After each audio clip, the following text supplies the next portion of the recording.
മൂന്നാം മോദി സർക്കാരിന്റെ ആദ്യ സമ്പൂർണ്ണ ബജറ്റ് ഇന്നാണ് 11 മണിക്ക് ധനമന്ത്രി നിർമ്മല സീതാരാമൻ ബജറ്റ് അവതരിപ്പിക്കും.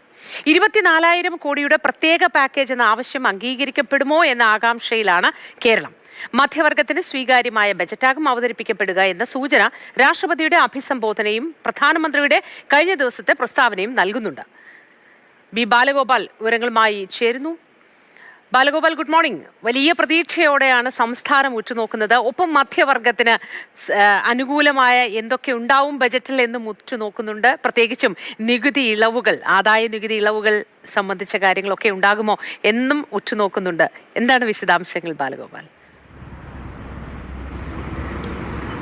ഗുഡ് മോർണിംഗ് മോത്തി സൂചിപ്പിച്ചതുപോലെ തന്നെ മധ്യവർഗ സമൂഹത്തിനും അതുപോലെ തന്നെ പാവപ്പെട്ടവർക്കും വലിയ പ്രഖ്യാപനങ്ങൾ ഈ ബഡ്ജറ്റിൽ ഉണ്ടാകുമെന്നാണ് പ്രതീക്ഷിക്കപ്പെടുന്നത്. മൂന്നാം നരേന്ദ്രമോദി സർക്കാരിൻ്റെ ആദ്യ സമ്പൂർണ്ണ ബഡ്ജറ്റിൻ്റെ അവതരണം ഇന്ന് രാവിലെ 11 മണിക്കാണ്.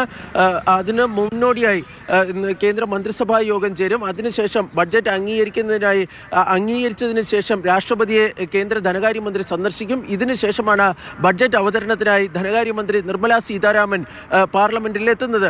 ഇന്നലെ പ്രധാനമന്ത്രി ഈ ബഡ്ജറ്റ് സമ്മേളനത്തിന് മുന്നോടിയായി മാധ്യമങ്ങളോട് സംസാരിക്കുമ്പോൾ ലക്ഷ്മി ദേവി ഈ പാവപ്പെട്ടവരെയും അതുപോലെ തന്നെ ഇടത്തരക്കാരെയും അനുഗ്രഹിക്കട്ടെ എന്ന് പറഞ്ഞിരുന്നു. അതുകൊണ്ട് തന്നെ ഈ ഇടത്തരക്കാർക്കും പാവപ്പെട്ടവർക്കും വേണ്ടിയുള്ള വലിയ പ്രഖ്യാപനങ്ങൾ ഈ ബഡ്ജറ്റിൽ ഉണ്ടാകുമെന്നാണ് കരുതപ്പെടുന്നത്. അതിനു പുറമെ രാഷ്ട്രപതി ദ്രൗപദി മുർമു ഇന്നലെ സംയുക്ത പാർലമെന്ററി ഇപ്പോൾ ഇരുസഭകളെയും അഭിസംബോധന ചെയ്തുകൊണ്ട് സംസാരിക്കുമ്പോൾ അവരുടെ പ്രസംഗത്തിൽ ആവർത്തിച്ച് ഉണ്ടായിരുന്ന ഒരു പ്രയോഗം മിഡിൽ ക്ലാസ് എന്നായിരുന്നു. മിഡിൽ ക്ലാസിനെ കേന്ദ്രീകരിച്ചുകൊണ്ടുള്ള ഒരു ബഡ്ജറ്റ് അവതരണമായിരിക്കും നിർമ്മല സീതാരാമൻ ഇന്ന് പാർലമെന്റിൽ നടത്തുക എന്നാണ് കരുതപ്പെടുന്നത്. പ്രത്യേകിച്ച് ഡൽഹി നിയമസഭാ തെരഞ്ഞെടുപ്പ് നടക്കാൻ വേണ്ടി പോവുകയാണ്.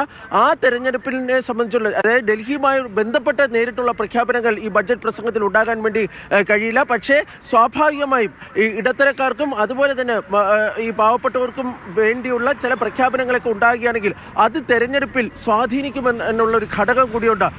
ഈ മിഡിൽ ക്ലാസ്സിന്, അതായത് ഇടത്തരക്കാരെ സംബന്ധിച്ചിടത്തോളം ഏറ്റവും പ്രധാനപ്പെട്ട ഈ ബഡ്ജറ്റിൽ പ്രതീക്ഷിക്കുന്ന ഒരു പ്രധാനപ്പെട്ട ഒരു പ്രഖ്യാപനം ആദായ നികുതി ഘടനയിലും അതുപോലെ തന്നെ ആദായ നികുതിയിലും സംബന്ധിച്ചുള്ള വരുത്താൻ വേണ്ടിയുള്ള പ്രഖ്യാപനങ്ങൾ സംബന്ധിച്ചാണ്.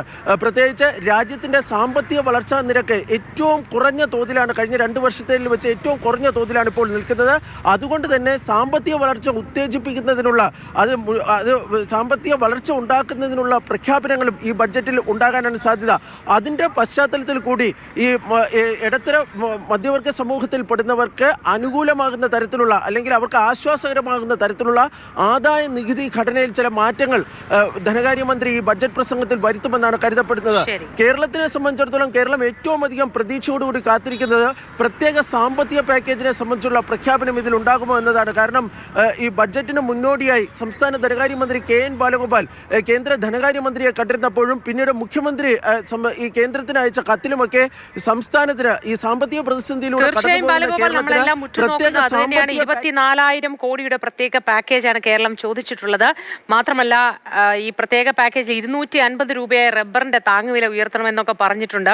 1000 കോടി അതിന് നീക്കി വയ്ക്കണമെന്നാണ് മന്ത്രി ആവശ്യപ്പെട്ടിട്ടുള്ളത്. അങ്ങനെ വിവിധ കാര്യങ്ങളിൽ കേരളം ഉറ്റുനോക്കുകയാണ്. വ്യാവസായിക മേഖലയിൽ, തൊഴിൽ മേഖലയിൽ, കാർഷിക മേഖലയിലൊക്കെയുള്ള മാറ്റങ്ങൾക്ക് വഴിവെക്കുന്ന തരത്തിലാകുമോ ഇന്നത്തെ ബജറ്റ് എന്നത് നമ്മളൊക്കെ കാത്തിരിക്കുന്ന ഒരു കാര്യമാണ്. നമുക്ക് കാത്തിരുന്ന് തന്നെ കാണാം. ഇനി ഏതാനും മണിക്കൂറുകൾ മാത്രമേ ഉള്ളൂ ബജറ്റിലേക്ക് എത്താൻ. നിർമ്മല സീതാരാമൻ്റെ ബജറ്റ് അവതരണമാണ്. 9ാമത്തെ ബജറ്റാണ് അവതരിപ്പിക്കുന്നത്.